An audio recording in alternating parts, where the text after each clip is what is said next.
Welcome to the Nikki and Reuel Podcast experience. I'm Reuel Sample, joined by Nikki Bascome and her potted plant. Good afternoon, Nikki. How are you? I am well. Look, my potted plant is still celebrating St. Patrick's Day. Look at that. Look at that. Well, I hope everybody had a good St. Patrick's Day yesterday. And, you know, it's a day that everybody's Irish, isn't it? It is. I made a big old crock pot of corned beef and cabbage and red potatoes. And my kids go, oh, not again. But very good. Well, Nikki, we're going to get right into our show because we've got a very, very, very special guest. Joy Pullmann is joining us from the Federalist. Joy is the executive editor of the Federalist. Her latest book is False Flag: Why Queer Politics Mean the End of America. We're going to get into that at the end of our show. She is an 18-year education and politics reporter. She has testified before legislatures. She's appeared all over the place, and she has even started a classical Christian school. So I'm really looking forward to having her on board. So Joy, welcome to the show. Hi there. Thanks for having me. One of the reasons why I wanted to reach out to you today is I came across your article on the Federalist. I'm going to bring it up right now. You're talking about how we have sort of become indebted to the American Bar Association, the ABA, across the entire board, whether it's in picking justices, lawyers, accreditation all across. This is located over at the Federalist, but one of the things that really came out from that I wanted to pull out from this article is, I want to make sure that I can get this here from you, is your statement here. This paragraph really, really, really got me, is that the ABA deeply affects the U.S. lawyer pipeline and licensing system.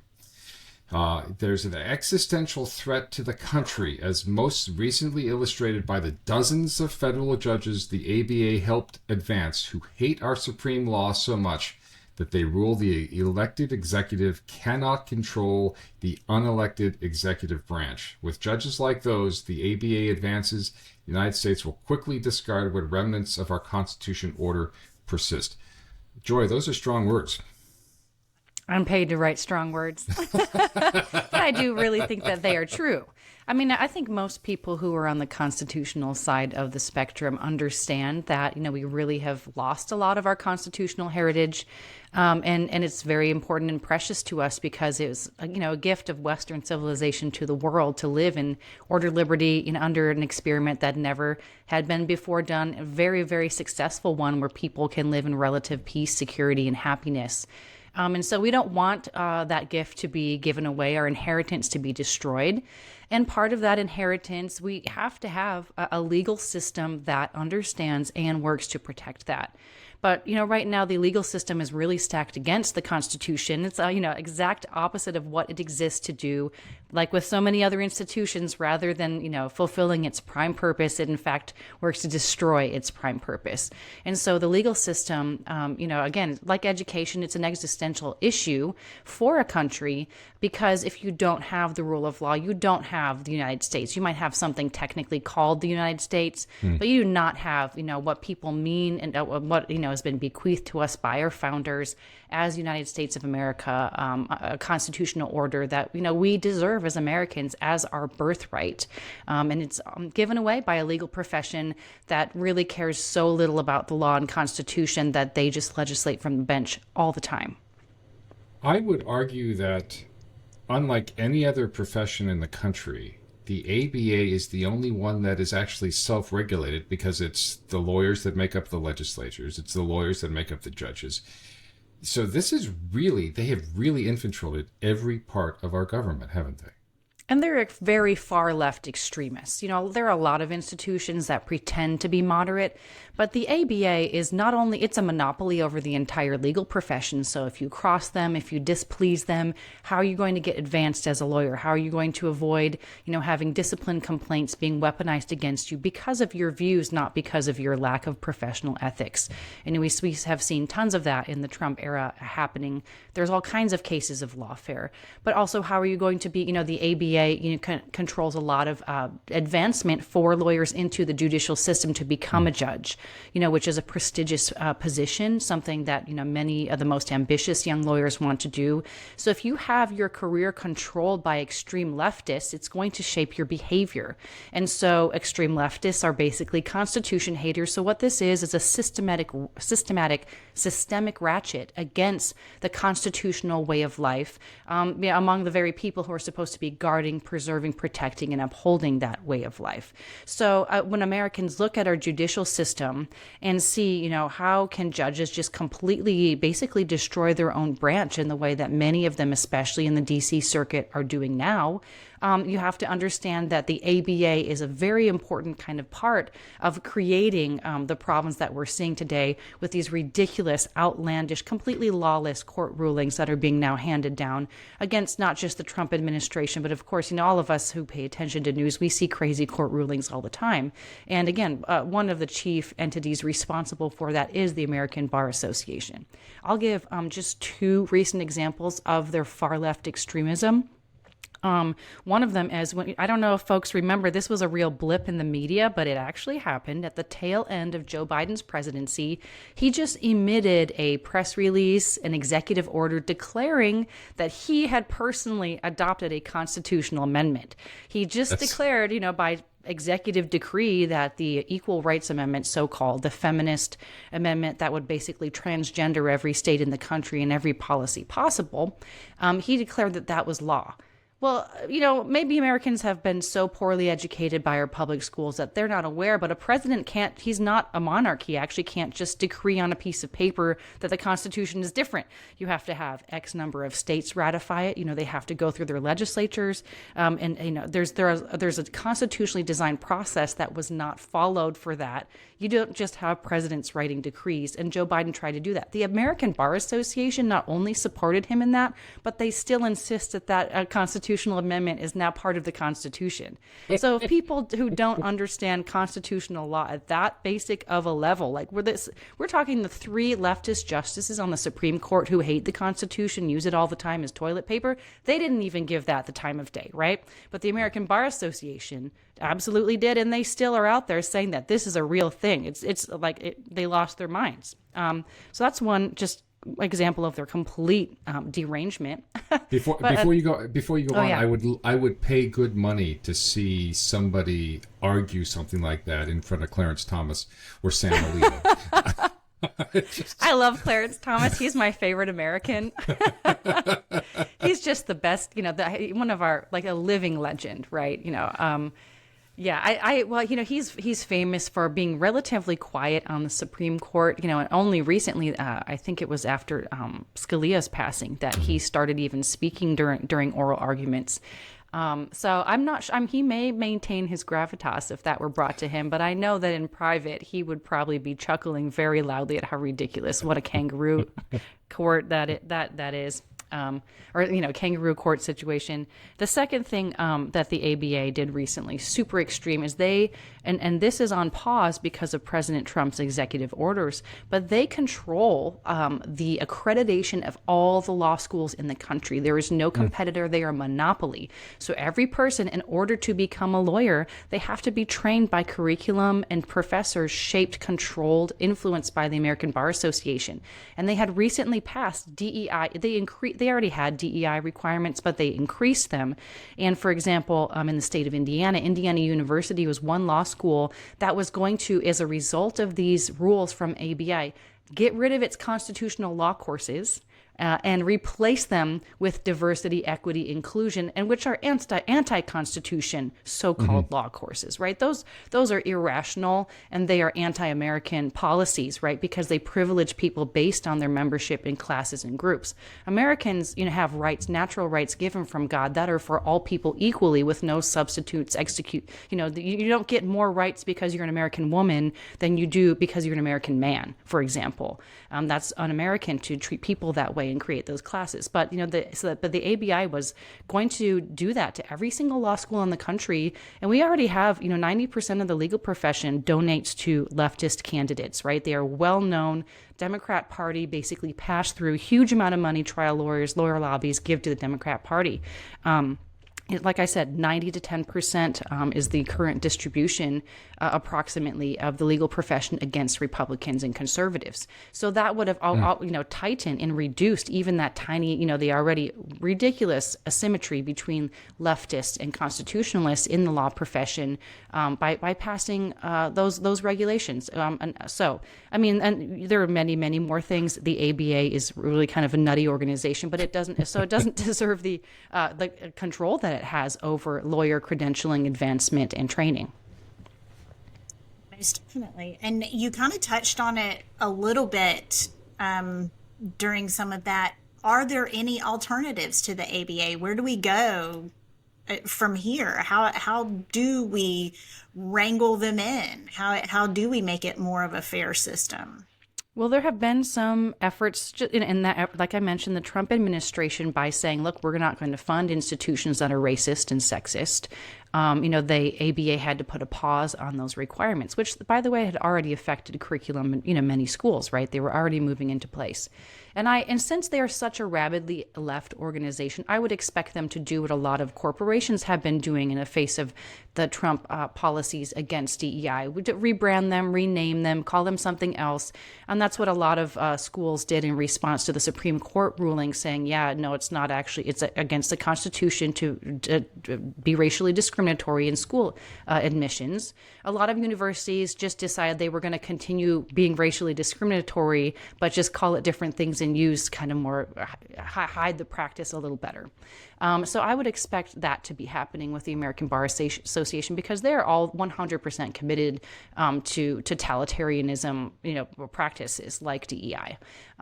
So I do, obviously it's a good thing for the Trump administration to be taking steps like that. States should also do the same thing. I really think I believe it was 19 state attorneys general who opposed, publicly said the ABA shouldn't be doing these DEI things. I think they should be getting together and coming up with an alternative system. And the Trump Department of Education should be reviewing the accreditation status of the ABA and try and basically standing up at least another competitor within the law school realm. The ABA shouldn't be the only possible way that a law school can be accredited.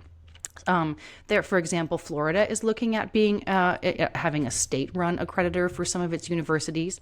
Other states could do exactly the same thing, right? So, and even maybe use each other's state accrediting agencies. So, if Florida creates its own higher education accreditation, entity, why couldn't Indiana or Kentucky or Tennessee use that one, right? If it's a good one, if it has good requirements.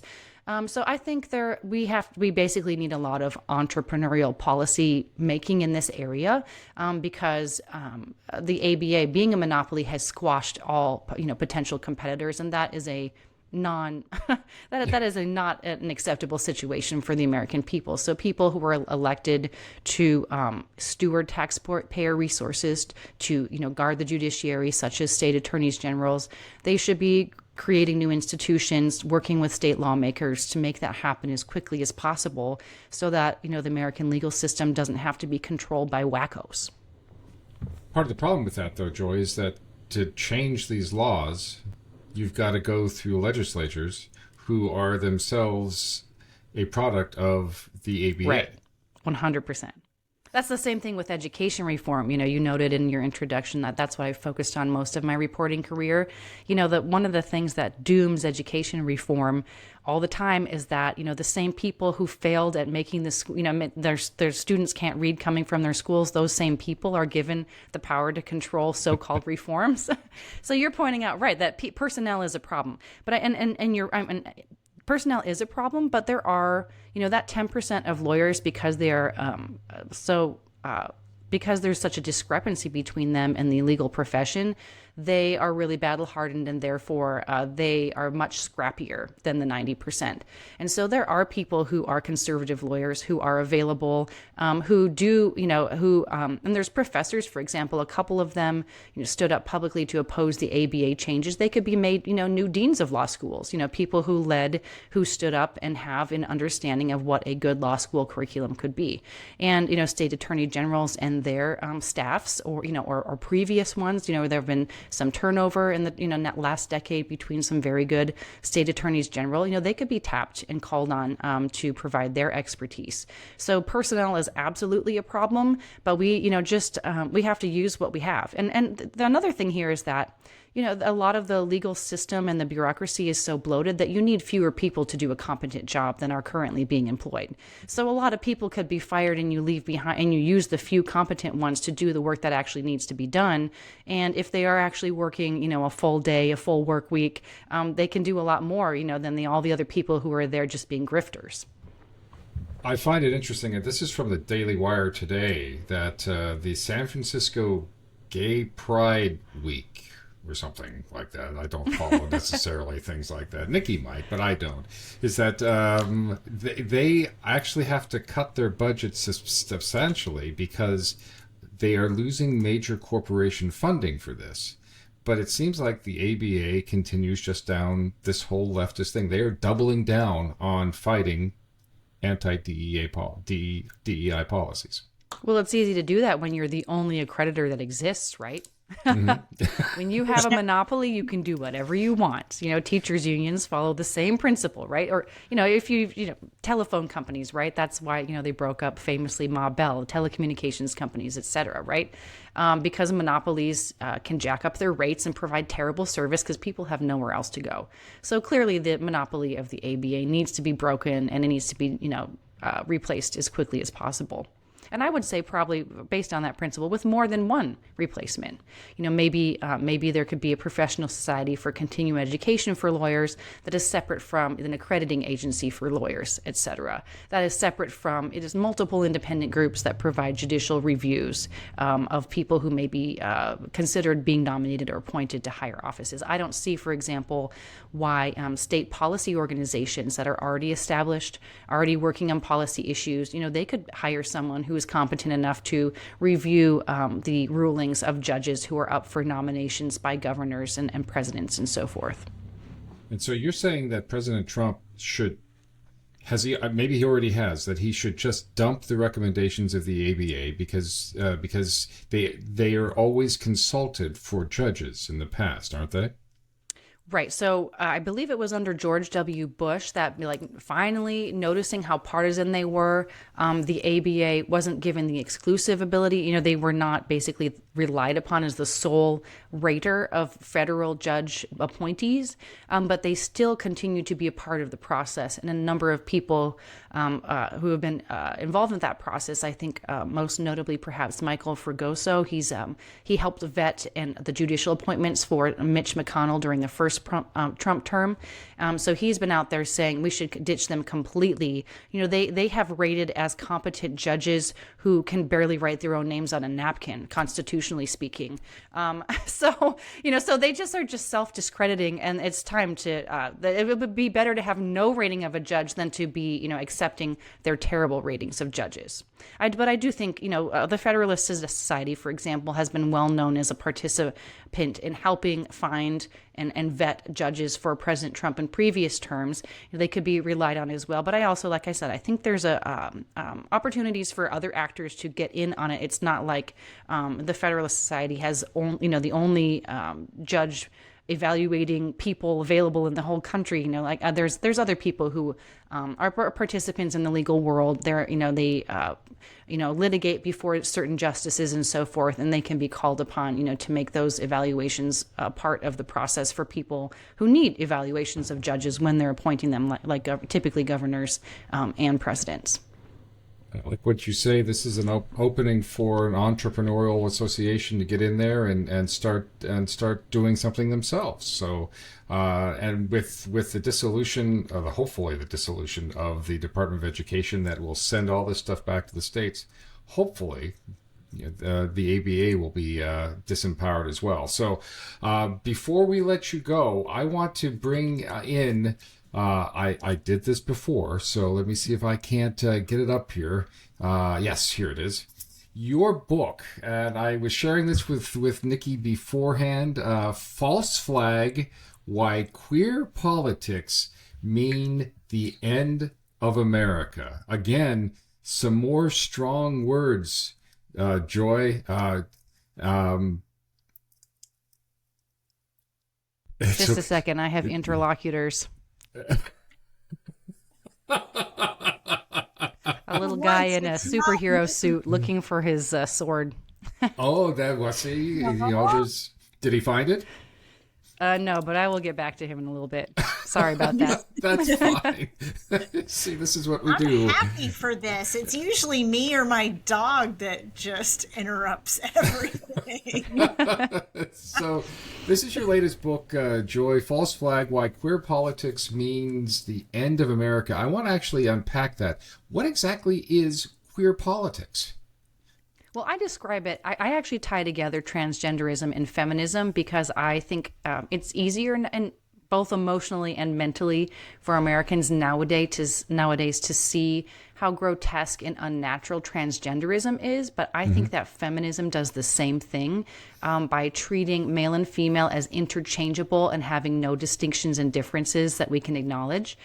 So I actually think the root of transgenderism is feminism, and that's why I describe it as queer politics. The idea, you've probably, and maybe listeners have heard of queer theory. In the academic world, queer theory is the way to describe basically making everybody androgynous. And that is a conscious project of people who call themselves Marxists. And so, what people, they've been called cultural Marxists, identity politics, all kinds of names that we have.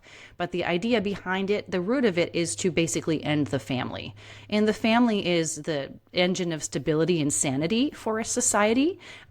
People who do not grow up in a home where both of their biological parents are married have all of these kinds of life risks. It's maybe the number one risk factor for all kinds of terrible things, ranging from anxiety, attachment disorders, depression, violence, poor performance in school, not having a job. Basically, every terrible thing that inflicts cost on society that you can think of, the number one factor contributing to it is the lack of cohesive families, married mom and dad that created this person biologically.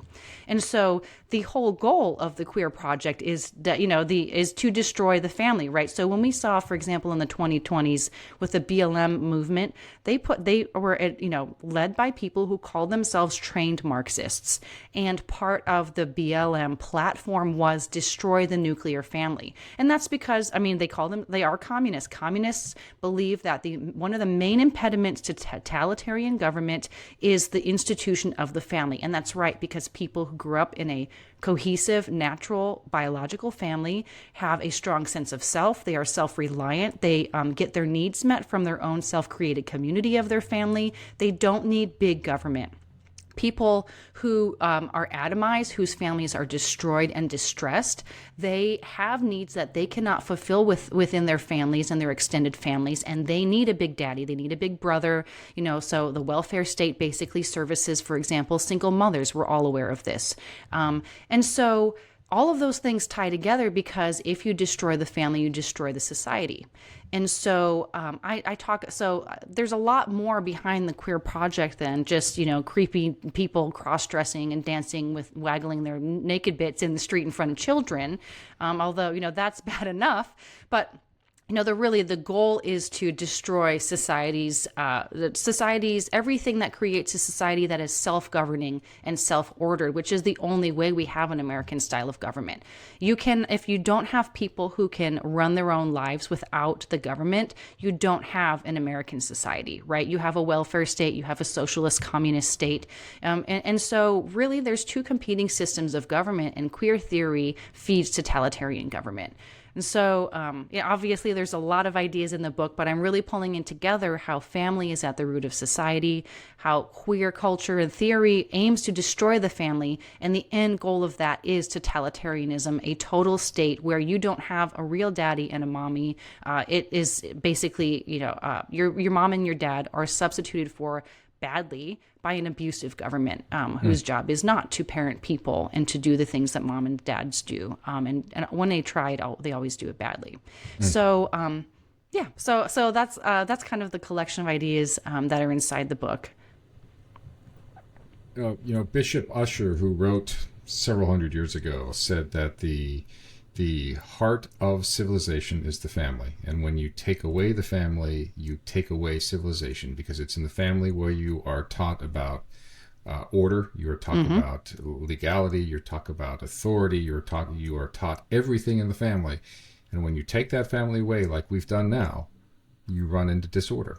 You make people unhappy. Exactly. If you've ever, I come from, I'm a child of divorce, so I have a lot of personal attachment and understanding of the idea that when the parents separate, the kids always pay for that. It's very difficult. I mean, I have a good, happy life. I have a good, happy family and a good, happy marriage. Obviously, you can repair from that. But again, why would we encourage things that make people unhappy and have to struggle? We should encourage things that make people happy and, again, able to stand up and solve their own problems on their own. So a lot of my focus on this comes actually, again, being an education reporter and looking at all the research on child development. One of the key things that people never talk about with small children is their relationship with their mother is extremely important to them. If they don't have attentive parenting, there's all of these things, that children that puts them at risk for growing up to. So, for example, a child who is neglected, a child, whose mother is not present for him when he's having a difficult time, that just creates these sorts of lifelong habits that can really.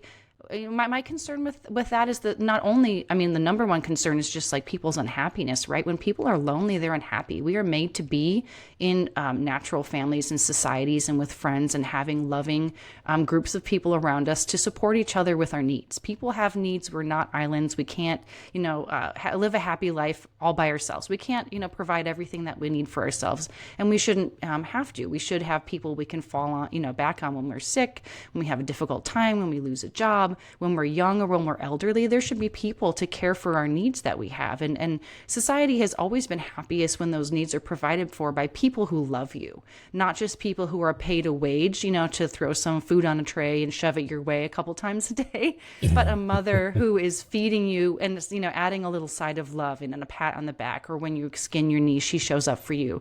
Or as a mother, when you have a baby or an infant, somebody shows up and says, this is a difficult time in your life. You need a nap. I'll watch your baby for you, right? Or, oh man, I bet you haven't had a shower for a couple of days. The baby's really demanding. I'll take care of that for you, right? So people are happiest when we're showing up for each other and having that interdependence and providing for those needs by ourselves.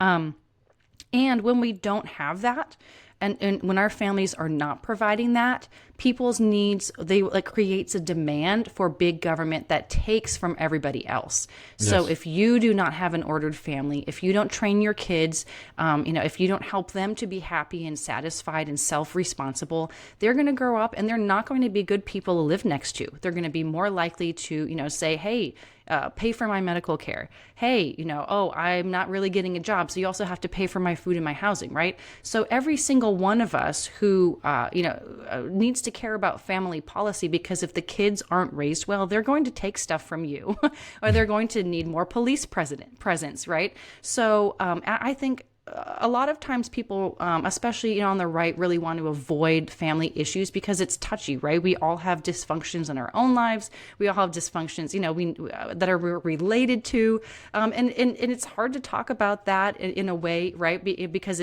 people feel personal about that. It gets all up in our business or whatever.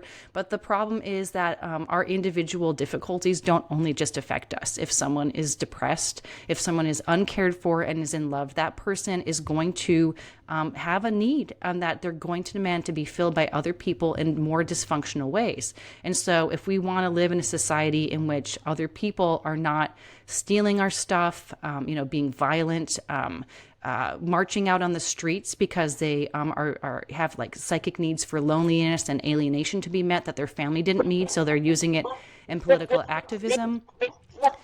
We really need to care about family policy if we want a smaller government. The book is False Flag: Why Queer Politics Mean the End of America. We'll make sure that there is a link to that in the show notes. And when Joy talks about motherhood, you're looking at a mother of 6 children.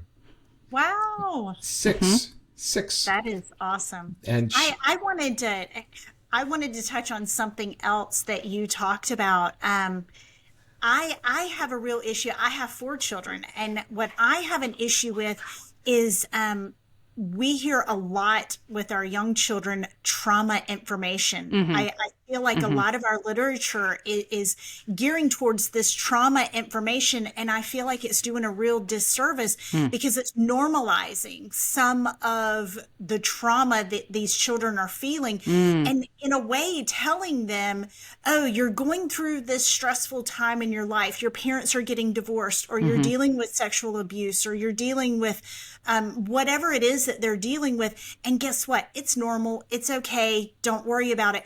And I think it's taking away from, oh my gosh, this is not normal, and we need to reach out and find how to get through this.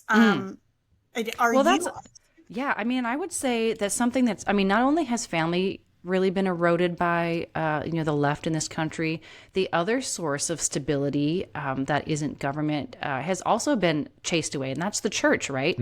If your family isn't working well, or if you need support, or you need to find a community of people, who can support you, churches have always provided that in America, and it's one of the reasons for America having been so strong. It's another non-governmental institution that helps fill in the gaps for people. And it also, guides families in what are the ways to treat each other so that we can be happier, right? It says, husbands, you shouldn't be mistreating your wives. Wives, you should be respecting your husbands. The church provides instruction for a well-ordered life in all these intimate details in the way that it's totalitarian if the state were to do it, right? I don't really want the state coming in and telling me how to parent my children, besides the real outside boundaries, like you shouldn't be beating them with a 2x4, but we all know that, right? The state shouldn't be, someone who's not a psycho, that's mistreatment. Everybody knows that who isn't insane. But the more detailed things, right? The smaller, that should be really handled by people who are in person and don't have a police force behind them, that are going to punish you, who are educating, leading, inspiring, encouraging, and walking alongside you in everyday life. So the available institutions for that are family and church, and those are two things that also compete with the government. And if the government wants to be big and has to displace the family and the church, that provides those things to people. So, but while you're talking, Nikki, I do think, and this is in my book too, I think a lot, so just to the main topic of my book, there's a lot of research that's not talked about that I link to, I provide footnotes for in the book, that a lot of the majority of people who identify as queer in some way have trauma. And so trauma is defined as, one of the easiest kind of metrics that's commonly used is the ACEs, the adverse childhood experiences. So that would be, actually one of them is divorce, or you don't have a married mom and dad. That is a very significant trauma to a child that we all just act like it's totally okay. not, not everyone, but a lot, our society is, trained to not have judgment about abusing your child in that way by separating the child from one of his biological parents. But other adverse childhood experiences, for example, include neglect, being in a home with an abusive parent or step parent or boyfriend, all the things you would think of being, not knowing where your next meal might come from. People can look that up online. But the truth is that the more families disintegrate, the more children are experiencing those sorts of truly traumatic, genuinely terrible childhood experiences that do tend to stay with them and affect them for the rest of their lives. So I absolutely do accept that has an increase in our society, because how could it not? The United States has the most amount of single parenting in the world. We even have more than Europe, right? Number one. That's really not a great statistic for society if you want happy, well-ordered, self-governing people. So identifying as queer is one way. I see that as a cry for help, and then there's so many other ways that young people give cries for help, right?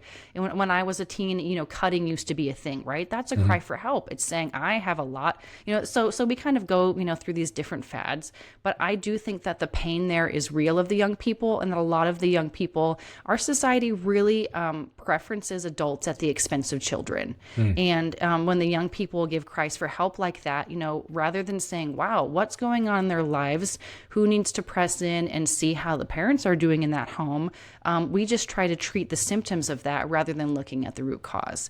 I know that some of the trauma talk is really fluffy and stupid, or the soul can create victim sort of, I had this bad experience, so now it's okay for me to respond in a terrible way.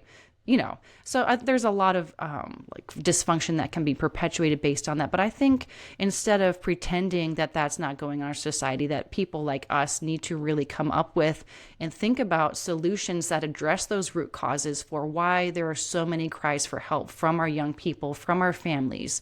They shouldn't go ignored. And partly, and again, even if you're a cold-hearted person who doesn't care about the human side of this, which it's hard to care about people that you're not connected to. I think you should just care about the fact that these people are going to, demand mental health services. They're, requiring overdose drugs. They're contributing to the homeless problem. All of these things are going to affect your life in some way. You're not an atomized individual. It's going to come and, tax your wallet book and your main street and your, where you want to live. So you might as well get involved and try to help in a healthy, proactive way that really gets at the root problems. And I think the two root problems really are the malfunctions in those two core institutions, which are family and the church. People aren't going to church. They aren't having existential solutions, for that need that we all have. We all have spirits, and we also, our families, are not supportive and not encouraged to stay together and solve their problems on their own. I actually just preached on this a couple of weeks ago, where I talked about how America views the church, and 30% of people trust the church, which means 70% of people don't. We have the lowest church attendance ever. And in quite a few ways, the church has actually brought it on itself. It's made itself it's put itself at the outside and said, we don't really matter at all. So, Joy Pullmann. And there are some not great churches out there, that's for sure. But don't go to one of those. Try a couple till you find a good one. That's right. Exactly. We're there's always one room for one more hypocrite. So come on in, and we'd love to have you. So you don't have to be perfect to come in. So people have terrible bosses, right? And they don't say, on average, right? Oh well, work is just ridiculous. No one should work, because I had a terrible boss. Yeah. They do that with marriage. They do that with church. That's a completely immature and non-starter in my opinion. Pitch in and find a place that isn't, there's always going to be imperfect people in any marriage and any church and any family, but find out where you can contribute and find one that is good enough to go to and be a part of that. And people are asking too much from government because we've erased those two other pillars of society. I have a perfect podcast host, so I never have a problem with Nikki except for the potted plant behind her. So Joy Pullmann, I know you've got some... Rule, do you need something? Is that what you're needing? No, that's fine. Joy, I know you've got somebody looking for a lost sword or something behind you, so we're going to let you go. But so thankful for you being on board. When's your next book out? What are you working on next? Well, I do have 2 books I'm working on, but I don't really know when they are going to come out because they're kind of experimental projects. Oh, okay. So one is fiction. I'm actually, I don't know if this will ever turn into, I'm working on exploring the mother absence and the sort of daycare issue from a fictional perspective. And another one is, the other one is a more practical, like family life, mother sort of book, but I don't know where those will go, but I'm doing them for my own professional development. Well, I think you've got the motherhood down one. I mean, you probably have stories and experiences that you could tell. Joy Pullmann from the Federalist, and so glad that you are on. Thanks for all the work that you're doing and for your insights. Thanks so much. And if you ever want to come back on the show, that would be great. So all the best to you, and happy Easter to you. Oh, thanks for having me. Thank you. We're going to put you back in the green room, and we will talk to you soon. So thank you again. Well, a banger of a show. A banger of a show. So she's fantastic, isn't she? I'm so excited about, after being in early childhood forever, that's my education and background is early childhood, owning a childcare facility. So I'm really interested to hear about her fictional book. Maybe she'll let me help with that. I would love. Hey, Joy. That's right. I would love that. Yeah, between the two of you, you've raised a lot of people. A lot of people. So and I'm about to raise a grandbaby. Yeah. That's right.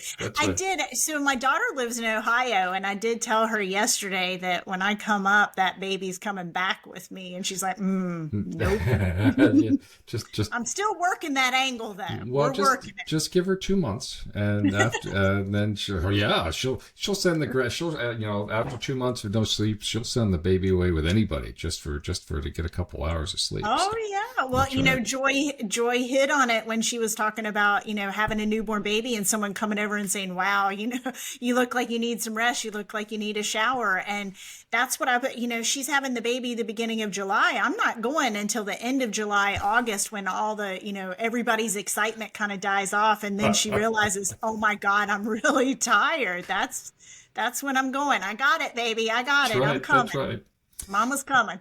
Well, folks, high quality podcasts like this only result as part of folks supporting us. So please, if you like this podcast, you could have been a live part of it and asking Joy questions because every level of our Patreon account gives you access to the live feed. So check us out. Head on over to our website at thewilmingtonconservative.com and you can see ways that you can support us. So please check that out.